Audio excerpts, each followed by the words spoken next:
Hey guys, thank you again for joining us for another podcast, another RepPath podcast.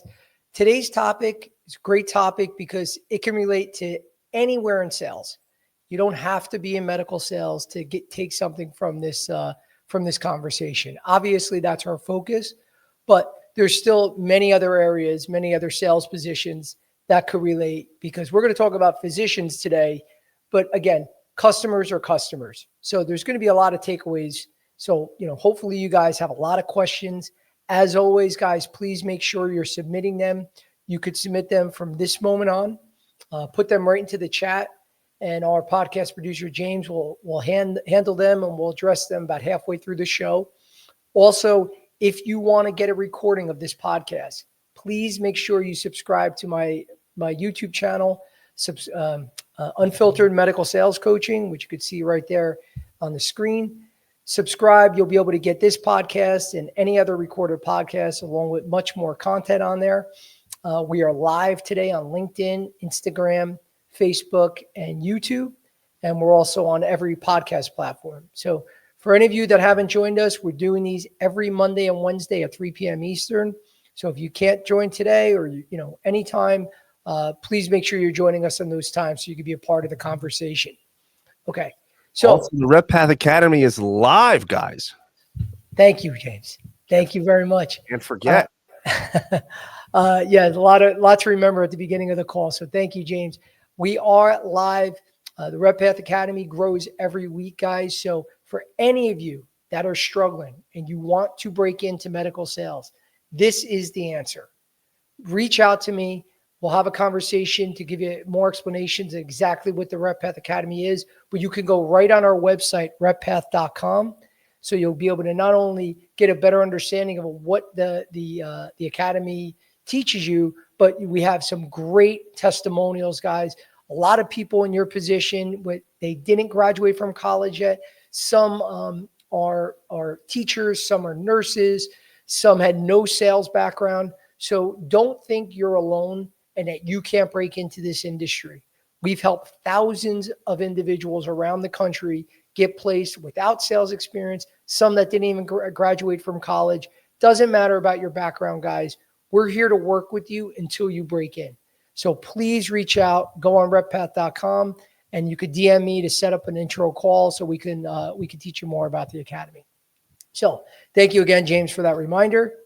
And for today's topic, great topic, it's how to sell and build relationships with physicians without being too pushy. All right. So the difference in this industry, and that's why it can relate to other industries out there. This is not the type of sales call where it's a one and done. You don't have, and this is the great thing about this business. You can get rejected 500 times. And obviously I'm exaggerating here, but literally you could get rejected over and over and over and still make a sale. That's unique in this industry. There are other places out there where you knock on doors, you're going to that same B2B customer, they keep ignoring you, but you don't give up, okay? Because especially in this industry, there are contracts in certain medical fields where they completely lock you out and you got to wait for that contract to expire. But many medical sales roles, whether it's pharma or device, you can come in there, and a lot of you can probably relate to this, that on your first call, that doctor goes to you, Joe, I'm sorry, I will never use you. If I had a nickel every time I heard that, trust me, guys, there's been so many times throughout my career that it's a punch to the gut when you first hear, I will never use you. I am very close with Don, or I'm very close with Susan. That I will never switch from them. They give a great service, they have a great product, and they've never done anything wrong. So I'm not going to switch, right? You're going to hear that. And then you're going to hear months later where you get that opening. Something does happen when you're persistent, and you're giving great, consistent messaging, being unique, being seen as a consultant, not as an annoying sales rep. Something will happen that opens a door for you, and then you're able to get that account. I've done it over and over. It takes a lot of time. It's a lot of, aggravation in between because you're constantly walking in there and they're like, Joe, I told you, I'm never going to switch. It's really cool what you have. He's like a brother to me. She's like a niece to me, or whatever they would say to say what strong relationship they have. In this business, you don't have to there's no reason to say, I'm just never going to call on them again. Now, don't get me wrong. Are you going to go there once a week if someone is constantly saying no to you? No, you're going to prioritize where the business is and where you could get that low hanging fruit. But you don't have to say, they're never going to say, Joe, that's been our fifth no. We're going to have to lock you out of the account. No, you can keep coming back. Things change. So the reason why I open with all this is that you don't have to be hardcore salesman every time you get in front of a doctor. You don't have to give that hard close like you do in a lot of B2B sales, where it's like, I need to get the signature right here on the spot. Because if you don't get that signature, you're not getting the deal. I mean, this is how I started. I started selling air purifiers, and again, we're going back 100 years ago, but whether it was a business owner, a homeowner, there was a lot of professional offices that I was in, you're going to get that one time with the owner, with the decision maker, where they have the ability to write a check that day. They have the ability to sign that day, to give you their credit card. You have to close. You're not coming back. Now, once in a blue moon, when it's like I had a bunch of hotels that bought our services, I went back a couple of times, but there was still that yes or no moment. So here, they could say no, no, no, no, no, and you could come back. So it gives you the opportunity to build a relationship. That's the key, guys. And one of the first things I'm going to talk about that is going to piss your managers off. They're going to probably say, stop listening to this guy. He doesn't know what he's talking about. And that's, don't mention your product on the first call. Fight with that. Fight yourself. Now, again, I talk about this a lot on other podcasts and other, a lot of content that I post. I've posted this before, but it's one of the toughest things that sales reps have to do. They love to talk about their product.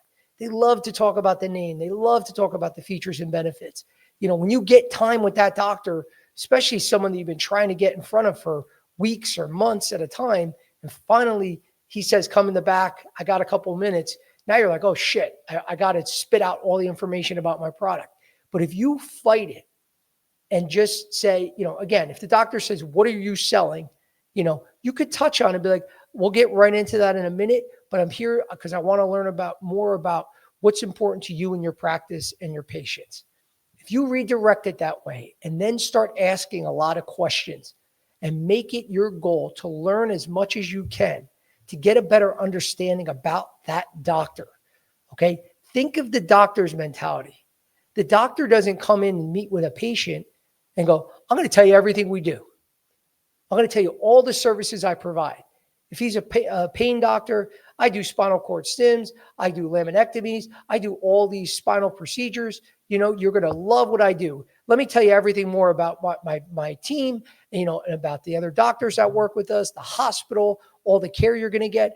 And they don't jump in and start talking about everything they can do for that patient, because they're technically a sales rep too. Don't forget, a lot of these doctors, there's a lot of elective surgeries that now a patient's in front of them. They can't just go in and say, I'm going to do this procedure on you. You're going to love it. No, they ask tons of questions. All right. They're seeing what your needs are, and then they're providing a solution to solve your needs. It's that simple, guys. Notice that the next time, hopefully you don't have to go to the doctor, but whenever you're going to the doctor for, a minor cold or whatever it is, they say, tell me what's going on. They walk in the room and go, hey, Joe, nice to meet you, Dr. Jones. Tell me what's going on. Just something that simple. I'm not going to say you're going to walk into a doctor's office and say, tell me what's going on. But essentially, you're going to have questions that are structured in that way to learn more about that doctor and the practice. Because again, once you do that, once you have that information, then you can provide the solution. You didn't earn that yet. You didn't earn the time or the respect from that doctor to walk in there, that all of a sudden this doctor has to listen to you. I got to take your opinion about something. You work for the company. Of course, you're going to say it's the best. Why should I believe you? So you got to realize what's going on with this doctor. He has 20 reps that have come in, in the past 2 days. You know, he probably did 4 lunches this week, listen to another spiel where everyone says they're the best. You know, so you have to earn that respect first to get that doctor to listen to you. Okay. So sometimes you make a sale on the first call. That feels great, guys, but it's very rare. You know, these doctors, they are hit up by many different people. So you got to understand. The more you understand what it's like for a day in the life with that doctor and what that doctor is thinking about, what's important to him. He just had 20 patient visits back to back to back, where he was doing from one exam room to the next. He's got a million tests, a ton of tests that he has to order for different patients. He's got to follow up with patients that left messages on his voicemail. He's got a couple of internal office problems that need to be addressed. There's insurance companies that for some reason, his one of his personnel, filled out the reimbursement forms incorrectly or billed something incorrectly that he's got to deal with. So there's so many different things that the doctor has to deal with. You have to have an understanding of that and a real appreciation, because that's the only way that you're going to be able to sell effectively. Okay. So like we said, the first thing is understanding the physician's world. Okay. They're under a lot of pressure and time restraints, guys. So have a good understanding of that. It might feel good, and it's going to happen a lot where your manager is behind you. All right. Now, I'm not saying you're going to always sit back and be like, it was a bad day for the doctor, so we're going to leave. No, it's never a good day for the doctor. So you do have to get in front of them. You got to be aggressive, but you don't want to cross that border of being too pushy. Okay. Because again, you could get a doctor that I've seen reps do really aggressive shit out there because they're with their manager, or they just feel like, no, I'm going to sell today. And they're a little too aggressive. And you'll see a lot of doctors, they're not the most, in your face individuals, depending sometimes on different specialties. Some doctors are a little bit more, socially awkward than some are more than others. It depends. But a lot of times you can get a doctor cornered in a hallway and feel now's my time to be aggressive and sell them and try to close them on the spot because I need to hit my number and I got to get my numbers up. And I get that pressure, believe me, guys. But sometimes you can get him to yes you to death. And then meanwhile, he just wants you to get the hell out of the office because you're annoying. Right. And then you go, why? This guy, last time I was here, said, yeah, yes. Last time I was with Dr. Jones, she was so into me, saying that I love my product. I love this. I love that. And then they don't get back to you. Right. So it could be when you're too aggressive, you don't want to push that, guys. Just have a respect for what they have to deal with on a daily basis. Even when you're sitting there and you could see that he's got, Dr. Jones, I know you got 20 patients to wait room. I want to get out of your way. It's just having that little bit of empathy that, like, I get it. I know what you're going through. I'm going to be out of your way, and get whatever message, ask whatever question, and realize you could come back to fight another day. If you understand that, and especially it's not easy for everyone when they got companies breathing down their neck. I'll be the first one to say that. But the more that you have an upfront relationship with your manager where you guys set expectations, have a clear understanding when you're going into offices, where you can do that. Trust me, in the long run, that's going to help you. But when I say this, guys, again, you still got to go in there and sell. You can't just be that nice guy that's like, hey, I know today's a bad day, so I'll come back again. No, again, you got to be a little aggressive, but you'll learn what that line is. It's something that it's one of those, I could talk all day long, but you don't want to keep crossing that line of always being known as the pushy guy, because you'll see that access, which is tough enough right now, without being pushy, you'll see that access start to diminish in your accounts if you're known as that annoying guy. And there's a lot of reps out there that are known as that annoying rep, where doctors start to steer clear of them. It happens. I see it. I talk to doctors. They're like, oh, that guy's annoying, or she is such a pain in the neck, and then they'll start to steer clear. So make sure, again, you got to have a clear understanding of what's important to them and the time that they have. They care about their patients, number one. They care about that because they got into this business to help people. That's first and foremost. Number two, that's how the business makes money. If they don't see patients every day, and they don't have patients that come in, they're constantly not making them the priority. It's going to affect them. They're going to have less patients, which is less revenue in the business. That's going to be jobs that they can't pay for certain personnel. So it's their patients, number one, and then their practice. Who are their employees? Most doctors that care about their employees, obviously, but without the patients first, they don't have a practice that can help out these individuals. So you got to make sure that you have an understanding that it's about the patients and their practice. Those are the two key things that doctors care about. So the next is you want to shift from selling to servicing. Okay. So reframe it not as a sales pitch, but offering support. You're here to support them. You're here to be an extension of their office. Believe me, guys, a lot of you probably have these relationships where they don't look at you as a sales rep. I talk about this on other podcasts. If they call in the back when you go to the front and the receptionist is there and then yells in the back, to the office manager, or sometimes the doctor, or sometimes they'll call in the back. Oh, he's in his office. Let me call him. Yeah, the sales rep is here. The Organon sales rep is here. It's I don't want to say that's a bad thing, guys. If they know who you are, if they know the company you came from without giving a card, okay, you're in the right direction. So they at least know who you are. But if they say they're the sales reps here, that's not the biggest compliment that they can give to a sales rep. I know for me, I rather have them say, Joe is here.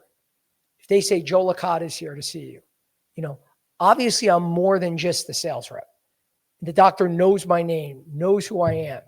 That's showing that I'm getting a little bit more in a non-salesy type of vision or viewpoint from that doctor.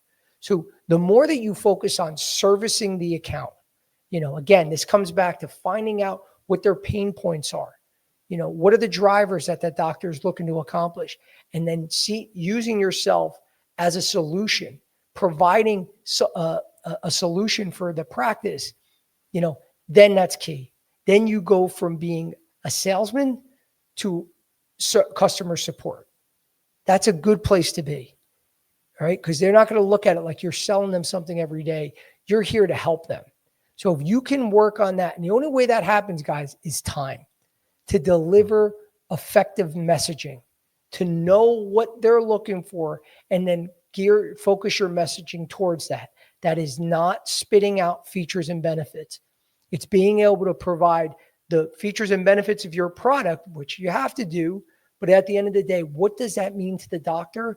What does it mean to the patients? What does it mean to his practice? When you can provide that and show the direct correlation of how that affects his or her practice, patients, all the things we talked about, then you're going to be used. You're going to be contacted more. You're going to be used as a resource more. They're going to reach out to you more. They're going to use your product more. Okay. So that's the key, guys. It's not easy. It takes time, but that's the beauty of this business. Like I said, they could tell you no 50 times. That 51st time they can use you. And then just like that, they could switch over and give you all their business. I've seen it happen. It does happen. So always strive to be viewed as support, not the salesman. Now, the next we're going to talk about building trust. Okay. Trust doesn't happen overnight. It takes time to build trust. So don't focus on the doctor's not using me yet. The doctor doesn't trust me. It takes time. One of the simple things you can do to build trust, I don't know. Say those 3 words. I don't know. When they ask you something, you don't have every answer. Sometimes doctors ask questions. They don't even know what they're asking sometimes. They don't even know what the answer is themselves. Sometimes they test you to see how much you know.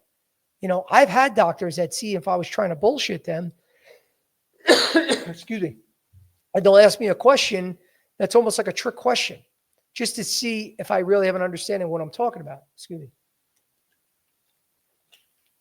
So if you clearly say, sorry, doc, I actually don't know the answer to that, but I'll find out for you and I'll get right back to you. That's an awesome place to be, guys. All right. I've said this before.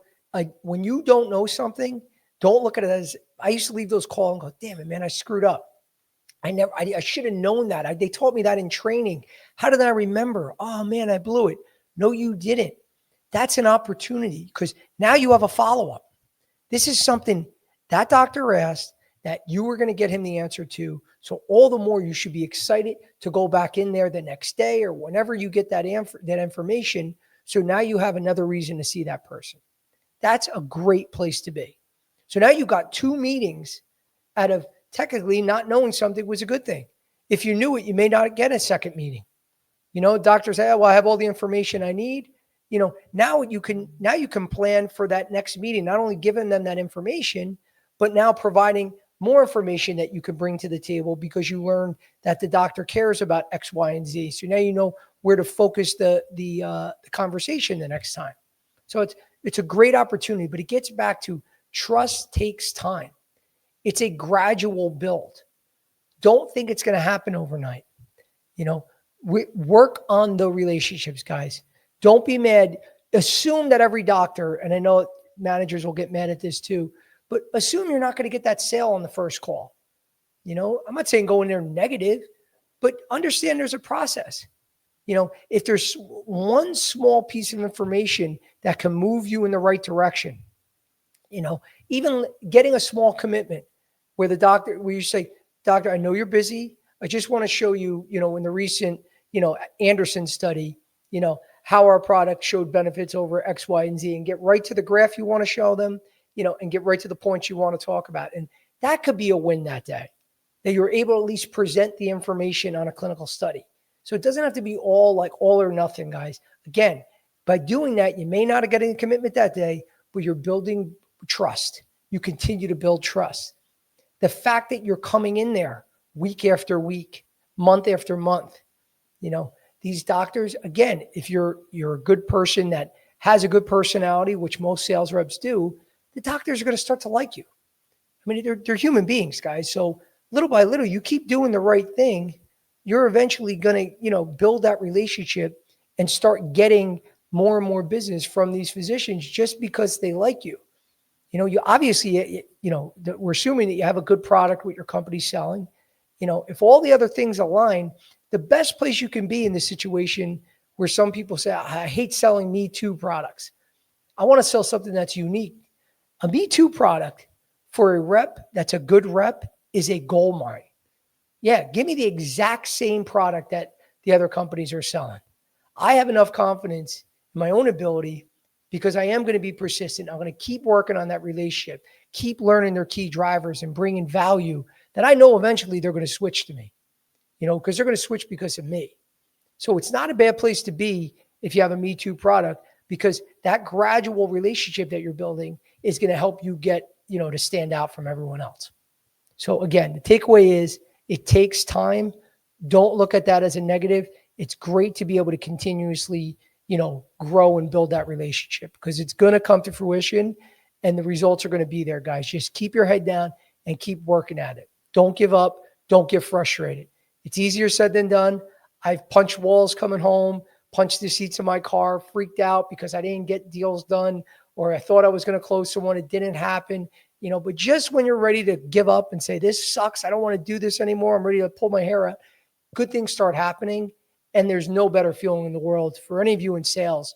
When you get in that hot streak that you're just closing deals left and right, you're building your business, especially when you start something from zero and see it grow, there's no better feeling, guys. So don't give up. Realize this takes time. Okay. Next, you want to be able to collaborate. Okay. So what does collaborate mean? Collaboration basically means I want to be able to provide a mutual benefit. If it works for me, it works for you. If it's good for both, that's the best place you could be, where it's not a one-sided, it's all me, me, me. You got to show the benefits for the doctor. All right. Again, it could be just my product works well and it helps his patients out. He's happy. I'm happy. That's great. But you got to view things that way, that this is a collaboration. This is this benefits each other, mutually. If you could get in that correct mindset and show the doctor that it's not just about me, the first thing you can do by saying it's not me is by not jumping in there, talking about the features and benefits of your product, slamming it down his throat without asking questions. Again, James, we got to give the daily movie reference. Love it. Let's hear it. No, I've done this before on a different topic, but I'm still going to use it again because I don't know if you remember it. Hoosiers, right? Okay. Hoosiers. Good movie.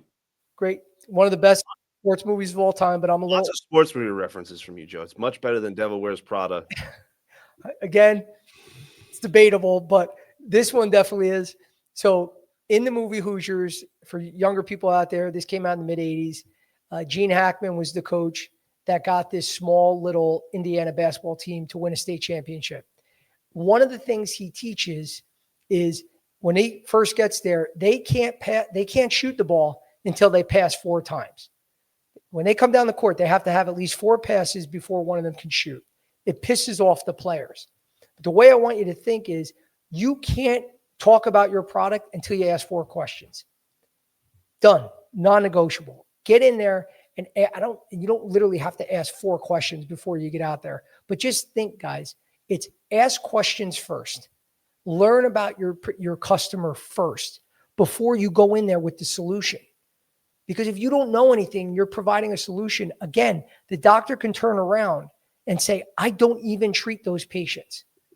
Don't just go by what the numbers show, what the data shows. That's all great stuff that your company gives you, but find out from straight from the horse's mouth, do they do these types of procedures? There's doctors that, I thought because they said they did stim, they do it all the time. Meanwhile, I called on doctors that do 1 a year or 2 a year. Now, that's fine. Of course, you want to still get that business, but are you going to make that your focus? So always lead with those questions first before you go in there and shoot, which is, talk about your product. James, what do you think? I think that was a pretty solid reference there. That's a great analogy with the 4 passes. Thank you. Even though you still made fun of me about Devil Wears Prada, but that's okay. You'll never live it down, Joe. As long as we're doing this show together, I'm going to make sure I'm upset with your choice of movie. All right. Well, that's fair. So one of the last things I want to talk about before we start getting into questions, guys, is, you want to nurture a long-term relationship.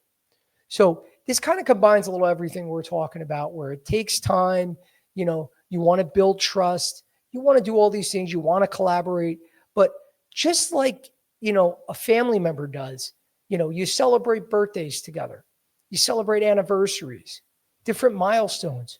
Do the same with that physician. We've done this, and this is a great tip, guys, where we've done this for companies that I worked for in the past, that if a doctor has done 100 cases with us, we celebrate that milestone. We did this in the hospital space for years, and they were phenomenal at it, where they worked with marketing within the hospital departments, and we would celebrate a doctor doing his 100th case with us, doing his 250th case. Could be his 10th case, 5th case, doesn't matter. But if you can work on celebrating those milestones, especially if you have the ability to work with hospitals or different groups where you can join marketing efforts to announce those things, because you're going to get other doctors. And we had this. We celebrated with, again, I don't want to give exact names just for privacy, but we celebrated a milestone with Dr. A, and then we had doctors B, C, and D calling us going, hey, I saw the article you guys did. How come you didn't do how many cases have I done? That's what they want to know first. How many have I done? And when could we do some sort of announcement for me? So it's great, guys. It snowballs. Now, I'm not saying everyone could go out there and do these marketing efforts. Depends on your company, depends on the restrictions, all those things that you can find out. But it's a great way to celebrate the success together. It could be 100 patient that they prescribed your drug for. These are things that if a doctor's writing, they could do that quickly. They can do 5 cases with you in a month. Within a couple months, you could celebrate that 10th, that 25th, whatever that is. But that's how you really build, relationships where it's, again, you're covering everything. It's a mutual benefit. You're helping the doctor, whatever their drivers are, you're working together. But again, you're celebrating together because this is the doctor, your company, your product, it's a mutual benefit. So you want to start doing that, guys, sooner than later, because it really does go a long way with fostering that relationship. So a couple of takeaways, guys. Number one, like we said, lead with empathy, right? Have a clear understanding of what's important to them, what they care about.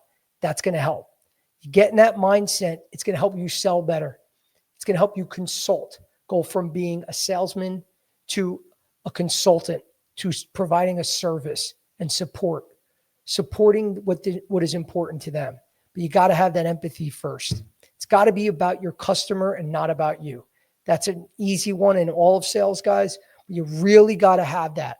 You got to think what's important to my customer on every call, because you'll find out if these things if they're not aligning with your customer's needs, you're not going to do well. So you have to have that empathy, guys. It's important. Next is, you got to earn the right to ask for the business. And how do I do that? I got to add value.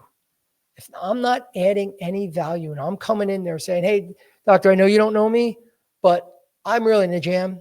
I'm not even close to hitting my number this quarter. So I need doctors like you, Dr. Smith, and Dr. Jones to really start kicking ass, or I'm not going to hit my number. I'm not going to be able to go on, the trips I want to go on to, get all the fancy shit that I want to get in my house. Of course, no one's going to do that, guys. But when you don't ask questions, when you don't provide value and you go right in, that's what's basically, it's going on deaf ears, because you're basically telling the doctor that it's about me, not about you. So I have to add value first. I have to find out what's important to you, add value. Then I can earn the right to ask for the business. And again, managers are going to say, don't listen to this guy. What is he saying? To wait 6 months before you ask for the business? No, guys, but you got to keep thinking that on every call, I have to bring value. It's not, and I've seen reps do this.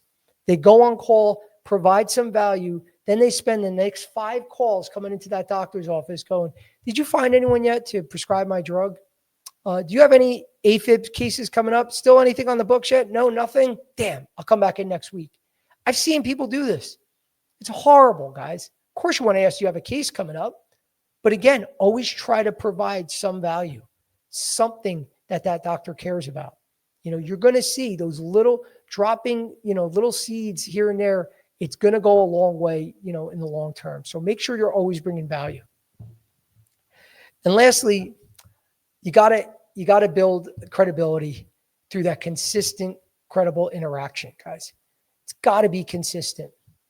I'm not saying you got to be there the same exact time every week, but you can't do I just lost my motivation to deal with that office. They're not going to see me anyway, and then come back and then hit them 3 weeks in a row because your manager's on you and they really want you to get that account. And then you go silent again. Like, no, guys, you got to be consistent. Don't forget, you're not the only one going after these doctors. They have other options. If you quit that company or that company folds, I hate to be the bearer of bad news. The doctor's life still goes on. The practice still goes on. They don't have to have Joe around to go to survive every day. But you still want to have an impact, where if you are providing enough value, yes, of course they could still do their day. They don't end because you're not bringing your medical device there. Meanwhile, someone else probably is that got hired by your company if you left, but you still should be missed. Okay. So if you continue to provide that constant, credible feedback, you're going to provide value and you're going to be an asset for that doctor. If a doctor could say the biggest compliment they can say about Joe Licata is when Joe Licata called on us, he was a real asset for me and my practice and my patients. Everyone loved him. He provided a ton of value. That's the feedback that you want to get. And when you're doing this in your territories, every once in a while, I don't know if you can do this with your company. It depends. You want to get approval, but I would create little questionnaires and ask them, for feedback. How am I doing? Most people don't want to do that. They don't want to bother the doctor, but you could do that at a lunch once in a while. I want honest feedback. Don't be nice to be nice to me, and see how many doctors really, even fill out the form, because if they're not even filling it out for you, that's a red flag. Now, I'm not saying all of them are going to do it. They're busy. They don't want to waste time with this stuff sometimes. But sometimes when you're doing a breakfast or a lunch where you have more time, be like, listen, can you fill this out? It's important to me because how my customers care about is the most important thing for me. How am I doing? You could just ask them without filling it out too. Just want to get a pulse. Been calling on you for the past year. I want to know how I'm doing, honestly. What can I do better? Guys, you're going to see that feedback is priceless. Sometimes they'll be really honest and say, Joe, I got to be honest. You got to come in here more. I don't see you enough, or you're coming in too much. You don't have to come in here once a week, but don't be afraid to ask that, guys, because the doctors that do say, Joe, I think you'd be doing a great job. You're a real asset for our practice. That's the biggest compliment you can get, guys. So again, I'm going to stop right now and take some questions from the crowd, but I hope you guys get at least one tidbit from this call today that can help you in the future. That's the goal. James. Yeah, we got a couple questions for you today, Joe. Beautiful. Why are the Jets so bad? Why do you have to bring that up, Joe? I thought we had a good hour. I thought that's what you were going to say. Thought we had a good hour where I could just not think about how bad my Jets are. Thankfully, your Bears won my suicide pool. Yeah, man, I always feel like I'm interrupting. How do I know when's a good time to stop in? Well, you're never. So in terms of the first thing I would say, if you're that guy, or girl, obviously, that is going in at the same time every week, and because I see this with a lot of reps, you'll hear them talk about reps. So, they work 10 to 2.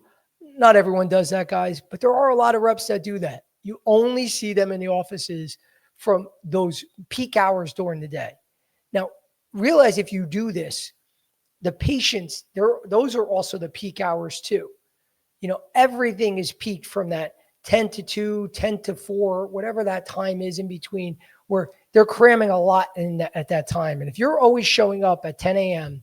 and it's packed and it's always a bad time, the doctor comes out and actually sees you and says, Joe, this is a bad time. And you keep doing the same thing, guys, that's just idiotic. Pick different times. Number one, ask him, is there a better time later I can come back today?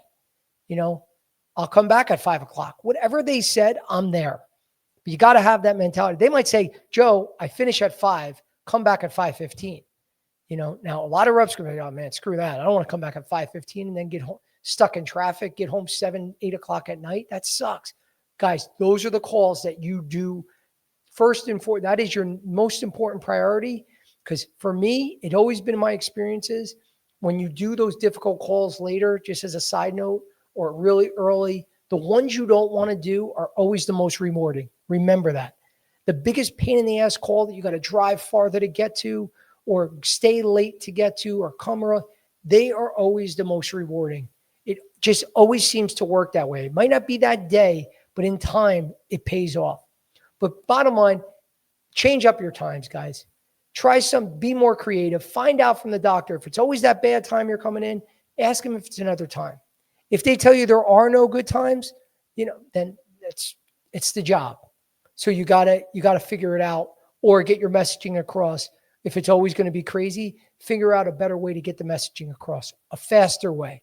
Sometimes a lot of reps don't do this, which I think more and more should. Create video sales presentations specific to that doctor. Make it short and sweet, guys. You don't want to give a 10-minute presentation in something that you can show in 30 seconds. But get that and send that to them before you come in, because that could technically be your first presentation. They may not open it up, but doctors are more likely, not even doctors, all customers are more likely to open up a video and watch that than read a long descriptive, email that you sent them. Nobody wants to read the emails, guys. there's got to be some flair, something to watch to make it enticing. And also, you could describe things much better by visually showing someone something as opposed to writing it in an email. So start getting more creative that way, to do things that stand out. And that's one quick thing that I know you'll stand out, because I know a lot of reps aren't doing it. Some are, and good kudos to them. But start changing it up. That's the key. If it's the same response, the same busyness, if you don't change it up, you're going to get the same results. All right, we got. Do you find that small talk actually helps, or should we get straight to business? Small talk definitely helps, guys. Be a human being. If the doctor wants to talk about the Yankees or how bad the Jets are and why they suck and who want to be a Jets fan, if he wants to talk about that for a few minutes, then talk about that. Just don't be the guy that comes in and is always talking about the Yankees or the Jets. Did you see the game last night? Oh, I can't believe this. And you go into a 20-minute discussion at a lunch about how Aaron Boone sucks as a manager and Judge's home run. Oh, that was amazing last night. They got to get better pitching. Guys, you do have to get to the point. You're there for a reason, is to bring revenue in for your company. So you have to be selling at some point. So it's okay to open sometimes with a little bit of business, but a little bit of, personal talk, sports, whatever, but realize you're there, that your company pays you to sell something. So you do have to, you can't just be the friendly guy that just talks about the Yankees the whole time in the last 5, 10 seconds, just throws in, oh, by the way, if you do have patients that are osteoarthritic, make sure that you're using our product. No, guys. So still got to be focused on the product, on their needs and addressing those needs, but it's definitely fine with talking about a little small talk. Just show you're normal. That's all. Just be normal. What would you do with family and friends? It's okay to be a little personal, tell a story or whatever, but you got to get to the product. You could also pass on talking about how bad the Jets are. You could. No one wants to do that. No one wants to talk about that anyway. No. How do you handle when a physician cancels multiple times? You keep trying, or do you move on? It depends. There's many factors. I mean, excuse me. Give me 1 sec. Excuse me. It's, how important is that business from that doctor for you? Because obviously you can't keep wasting time. For instance, if it's the doctor that does 1 a month and it really means, and you got to do 50 cases a month, okay, spend your time more wisely. I basically, the way I would create, which is like a little heat map where green, yellow, red, in your territory, the green accounts, those are the ones that your top priorities that you want to be in there. The yellow ones, again, these could be the ones, they could still be high volume guys, but if they have a lot of access restrictions, if they're one of these individuals that keeps canceling on you, they might move from a green to a yellow, or from a top priority to a mid-level priority, or even a low priority. But you want to set the priorities. You need to get a better understanding of where you're getting your business or where you want to focus. Because if you do have to pull back, that happens. It could be the number one prescriber in your territory, the top, device guy in your territory for whatever procedure they're doing. If you're getting canceled on, wasting your time, first and foremost, I would have a direct conversation with the doctor, and say, listen, this has happened 3 times in a row. I can't, I need to, we need to either pick a different time or do something, because I can't keep scheduling these, because I get in trouble with my company, so whatever you want to say, but you got to be direct and straight up say, doctor, or whoever's relaying the message, it's been 3 or 4 times in a row. What are we doing here? If you don't want to see me, you don't care about my product that much, please just at least tell me, but I keep doing this and you keep canceling, because you got to respect yourself enough, guys, where you don't want to just be, a toy for them to not care about, about your time. I mean, I actually, one time, to just give you an example, I used to take the Acela up to Boston.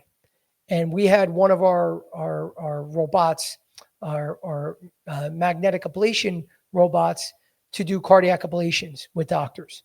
And I had a site visit where a fellow was meeting me there at one of my institutions to see a case. I had it booked out for 2 months with this doctor. I confirmed with him the week before and also the day before I took the Acela up there. Now, just to give you a little understanding, even though the money wasn't coming out of my pocket, it's still my company's money that I'm spending.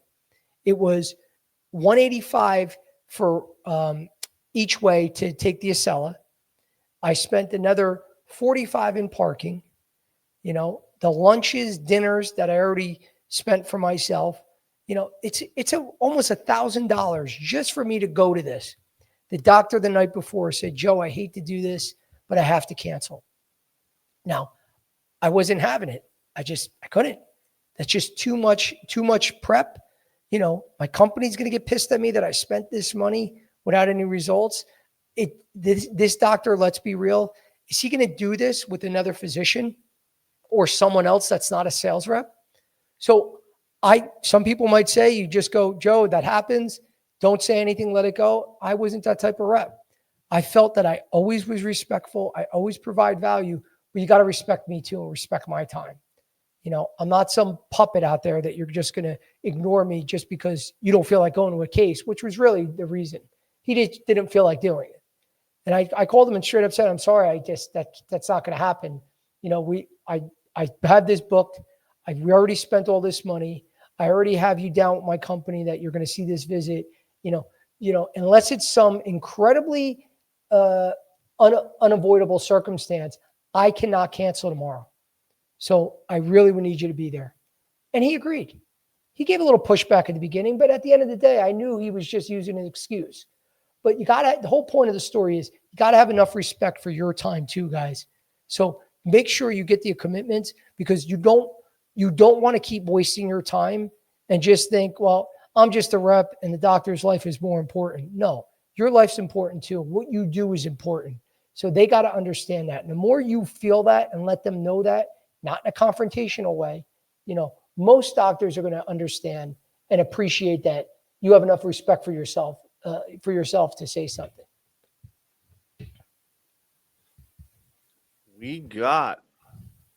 What's the best way to reintroduce yourself if a new doctor takes over a practice? If a new doctor takes over a practice, say that again. I'm sorry. What's the best way to reintroduce yourself if a new doctor takes over a practice? Well, if it's just a doctor taking over, you could be in a great spot if you already had a great relationship with the rest of the office. You know, I mean, I've had that happen where new doctors have come on board. I already have strong relationships. You know, sometimes the doctor that doesn't leave, they own the practice and they bring on a partner, or they bring on someone else that's going to help them with patient flow. That's a great spot to be in. All right. Because you already have the relationships. So it should be a much easier transition to start working with that doctor. Now, if it's a totally new practice and new doctor, I mean, that's just because the address is the same and the office surroundings are similar, you got to treat that just like you would any new office. You know, any new practice that you go into, you have that same approach. You know, again, where you're coming to find out about the drivers, about what's important to them. When you got a new doctor that's part of a practice you're calling on, you're in a good spot because you already have a lot of those answers. You know the dynamics of what's important, you know, and you can help that doctor transition, nicely into that practice. You could be in a good spot. But that's what really makes a difference. If it's a brand new practice, a brand new team with all new doctors, it's just like a new practice. But if not, realize you have all those relationships built up surrounding the doctor that you got to take advantage of. Joe, does gifting ever still work, or is that a totally outdated now? For me, it's been dead a long time. So for a lot of you that aren't in the industry, and I hope some of you can chime in with questions for this, the ones that have been in the industry a long time and see the changes, like when I started almost 25 years ago, that have happened where, you know, and when I started, reps, we were on the tail end where doctors were going on lavish trips to the Bahamas for a weekend. And meanwhile, they were only listening to an hour seminar. And, they basically were partying in paradise with reps, and obviously it was getting a little out of control. But over the years, it's gotten much, much tighter. It's much more restrictive. So a lot of companies don't even have entertainment budgets anymore. Some still do. There's so many restrictions, especially with the Sunshine Act. The Sunshine Act is to shed light on spending with physicians in the industry. So a lot of doctors don't want to be on lists that shows that thousands have been spent on them this year. They don't want that. They don't want to have that exposure. Some don't care as much. But for me, I would like a totally equal playing field and not have any entertainment budgets. If you could, of course, if you can spend what you want to spend and do things and it doesn't matter, that's great too. But for the way it's going anyway, where there's a lot of restrictions, I wouldn't like to see entertainment budgets go away totally, because there are certain offices that you just can't see unless you do a breakfast or lunch, and you kind of just have to do it. It stinks, but who cares? Whatever I have to do to get in front of the physician. But if they were totally gone and everyone's on an equal playing field, it wouldn't matter to me, because I know it's going to be just as hard. And a lot of these doctors that say they only see during a breakfast or lunch, they're going to probably have to come up with different policies, because they're not going to get the information that is needed from a lot of these reps to stay up to date. So for me, I wouldn't care if it went away tomorrow. I think it'd be better that it helps reps to be on an equal playing field, and the ones that are stronger, the better sales reps, the ones that are more creative, more persistent, they're going to find a way to stand out. Kind of a follow-up. What about bringing food or coffee? Does that work, or does it come off as desperate? It still works. I mean, again, there's certain offices. I used to bring in, stuff from my brother-in-law's bakery, which is a very popular bakery in our area. And there were certain desserts that I would bring in there that would blow people's minds. I'm not saying it because it's his business. It was the truth. They weren't used to getting such quality pastries from a place. So they're going to remember you, as opposed to coming in with the same Dunkin' Donuts box, the same Starbucks. You're going to get offices that are going to say, "Oh man, pizza again, this shit again," whatever it is. They roll their eyes. Don't get me. I used to always don't get penne vodka and chicken franchise, because they had it 4 days in a row that week. And a lot of reps just get the chicken franchise and penne vodka. It's just the thing that is the go-to, because a lot of people will eat one or the other, or they get pizza because it's cheap and they can feed a lot of people by getting a bunch of pies. They'll say, "Don't get us pizza. Oh my God, we're sick of pizza." So at the end of the day, though, if your company has the budget and you can do it, use that budget. If your company gives you, just for numbers' sake, $5,000 a quarter to spend every penny. Don't leave any money out there. Spend, because if it gets you in front of more doctors, who cares? Don't be stubborn and say, "Well, I don't feel right because I had to buy the office coffee to get time with them." Who gives a shit? I mean, this is how business works sometimes. I mean, sometimes people, no matter what business you're in, say, "Hey, I don't have time right now, but can we grab a coffee later and I can meet you?" Okay, great. No problem. So definitely, if your company has the budget and they're willing to spend, do it.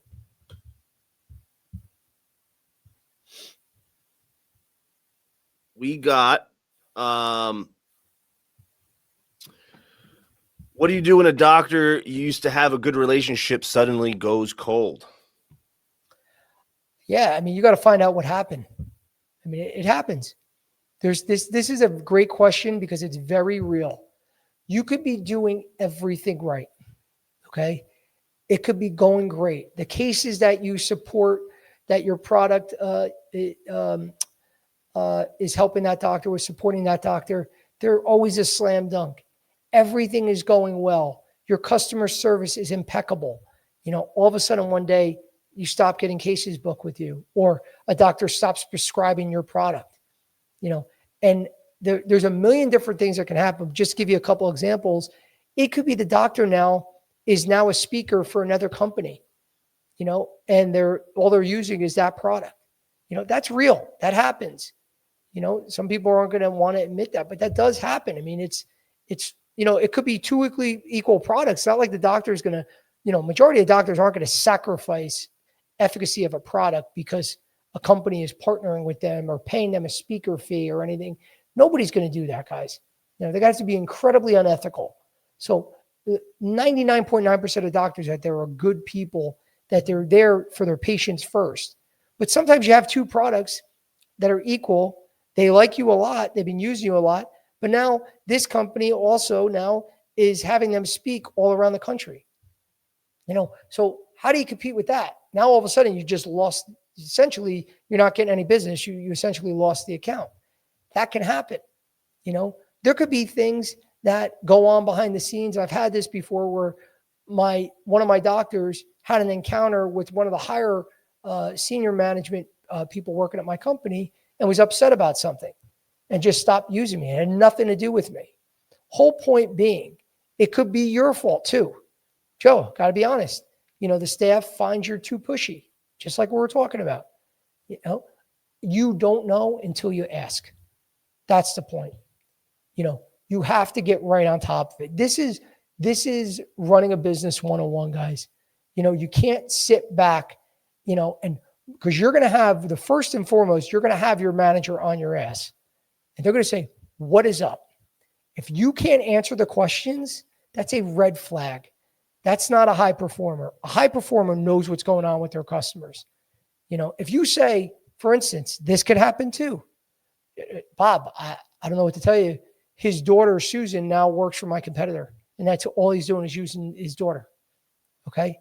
Now the company doesn't want to hear that. That sucks. You still got to figure it out because they don't go, well, we'll give you a pass because it's his daughter to lose that business. No, you got to get in there and figure out how to get the business back. But at least I know what's going on. I have a real answer. It's not, the economy. You'll hear this a lot. Reps make excuses. We're in a recession, so people aren't doing as many elective cases. Or it's the summer. Doctors don't do as many cases. It's Christmas time. They're not as busy this time of year. Now, some of that is true, guys, but you don't want to give those are excuses. At the end of the day, you have to know about your customers. So get in there and find out what the heck is going on. Because until you know what's really going on, because if the doctor won't tell you, find out from one of the staff members. If you have a good enough relationship with someone in that office, you're going to be able to find out. And you need to know that first before you take the next corrective steps. All right. We got a question from LinkedIn from Akram Ali. Hey, Joseph, not a medical sales professional. What really happens in the medical world when you provide the value that some other, we say rep provided the same value, and you really found later two different reps from two different companies sold the same value? What would be the ideal next step? You're essentially asking if I'm bringing the same value as someone else, how would you take that next step? Yeah. With two different companies are bringing the same value, two different reps. Yeah. I mean, the whole point is, as a sales rep, is to differentiate yourself. You have to figure out a way. You can't go in there and say, I'm just like so-and-so, and now I also have the same product. I provide the same service. Everything we do is the same. You can have the same product. Your company can have similar services or provide the same turnaround time, response time, whatever. It could be the same. Something about you has to be different. There has to be a reason for them to get back to you, to use you. It could be your response time, where you're simply showing, like, I know all our products do the exact same thing. I know our companies are comparable with all the services, but one thing I'll guarantee you, every time you call, I'm going to get back to you within a couple minutes. Guaranteed. I'm just making something up. But there's got to be something that you provide over the competition, because then what is the point of using you? If you can't figure that out, then you got to get back to the drawing board and figure out what your value proposition really is, because you need to know that to separate yourself against the competition. Right. We have. Joe, do you have any tricks for remembering all the little details about each doctor? Yeah, it's a simple trick. Take notes and enter it into your CRM. So if you have a lot of companies use Salesforce. Some reps are great with keeping notes. Some are terrible. And you want to be able to have great notes. A lot of us, just to be real, a lot of us remember the conversations that we've had with doctors, but there's so much more to that. Like I used to go in there and old school, you would have conversations with the receptionist, with the nurse, with the doctor. You do a lunch, you speak to sometimes 30 people. Sometimes the doctor will tell you, well, I have 2 kids. One, my son John is playing soccer, and my daughter, sings in the choir. Susan sings in the choir. Now, I would always make notes, about all the personal stuff too. Because believe me, guys, if you want to warm someone up, talk about their kids. Ask them how their kids are doing. By the way, I know we were talking about your son playing soccer. Did they ever win that tournament? Whatever happened, they will, no matter who they are, they're always going to want to talk about their kids. Now they might be pissed off that day and not be in the mood to talk about it for other reasons, but majority of the time they're going to want to talk about that. So use your note taking, not only just talk about what you discussed the last time and where, the next steps are, but have notes for all those, those little office, the information around the, a total office call, they would call it, where you want to just go in, you're not just talking to the doctor and leaving. You have a conversation with the receptionist. You treat everyone equally. Everyone, doesn't matter their title, got to be treated equally with as much respect that you treat the doctor. And you're going to see those notes, the more you know about them, the more you know about your customer, the better you're going to be in that office. So take good notes. All right. I got 2 last questions for you real quick. One, I feel like I know the answer because I know how you operate. Are text or email follow-ups better after an in-person visit? If you can get the cell phone, a text message. Wow. Definitely. Wow. I was expecting an email. No, you think I'm the email guy because email guy loves his emails. And last question. Well, just one more thing with that. Oh, The reason being, if you had, what would you do? And James, I'll throw it back to you. Would you text or email, a family member? Text every single time. Right. So it's the same thing. If you don't have any other resource, yeah, email. But if you have both, the text is always good. A doctor is going to give out their email more likely than giving out their cell phone. So if you're at the cell phone point, it's not like make or break like it was years ago that either you got the cell phone, there was no other way to contact the doctor. Now, if you email them, they're still going to see the email. But if they gave you that cell phone, that means the relationship is definitely progressed. Texting them is definitely more valuable. Wow. All right. Email guys moving up. Last question, Joe, can you talk more about reading body language? I feel like that's a lost skill. Yeah. I mean, guys, if you can't read body language to see someone is disinterested, looking down, not paying attention, not giving a shit, then you need a little bit more sales training, but guys, it's common sense.